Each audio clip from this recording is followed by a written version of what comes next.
ഇനി എവിടെങ്കിലും വെച്ച് കാണുമ്പോ തിരിച്ചറിയാലോ. കാണട്ടെ. അത് തന്നെ മോളൊന്ന് മുഖം കാണിച്ച്. പിന്നെ അയ്യോ, നോമ്പ് സമയത്ത് ആരും പർദ്ദ മാറ്റാറില്ല. അതെവിടുത്തെ നിയമം? അത് ലോകം മുഴുവനുള്ള നിയമം. അതിന് നിങ്ങൾ ലോകത്ത് എവിടെ പോയിട്ടുണ്ട്? ഓ, ഏതായാലും ഗോമതിയെക്കാളും ലോകപരിജ്ഞാനം എനിക്കുണ്ട്. മറ്റൊരാളുടെ വിശ്വാസത്തിലും സ്വാതന്ത്ര്യത്തിലും നമ്മൾ തൊട്ടുകളിക്കാൻ പാടില്ല.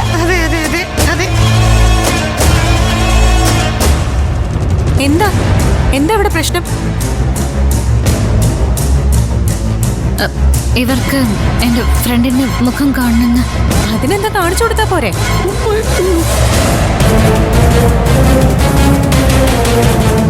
അത് പറ്റില്ല. അങ്ങനെ ഈ നോമ്പ് സമയത്തെ പർദ്ദ മാറ്റാൻ പറ്റില്ല.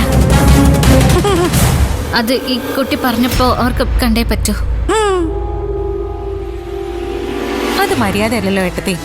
ഓരോരുത്തർക്കും ഓരോ ആചാരങ്ങളില്ലേ. നമ്മൾ എന്തിനാ അതിന്റെ ഇടയിൽ കയറാൻ പോകുന്നത്?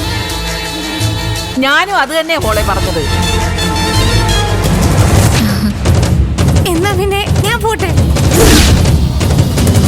ഇത്ര പെട്ടെന്നോ?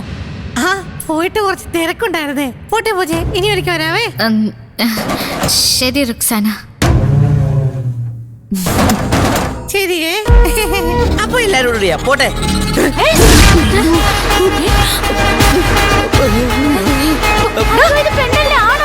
അല്ല,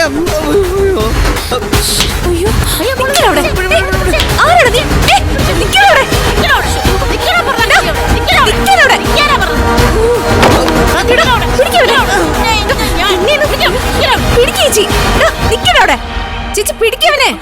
ആഹാ, അത് ശരി. അപ്പൊ പൊട്ടപ്പോലും നീ ജാറിനെ വിളിച്ച് മുറുകിയത് കഴിച്ചില്ലേടി? ചേച്ചി, നിന്റെ ധൈര്യം ഞാൻ സമ്മതിച്ചു. ഇതോടെ തീർന്നു ഇതിന്റെ ഇടപാട്. എന്നാലും ഞാൻ ഇത്രയും പ്രതീക്ഷിച്ചില്ല പൂജ. നീ ഇനി എന്തൊക്കെ കാണാൻ കിടക്കുന്നു മോളെ?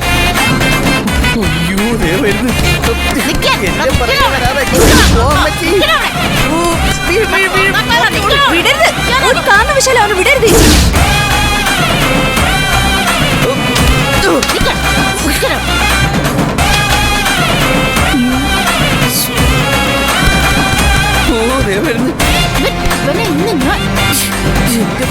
അങ്ങോട്ട്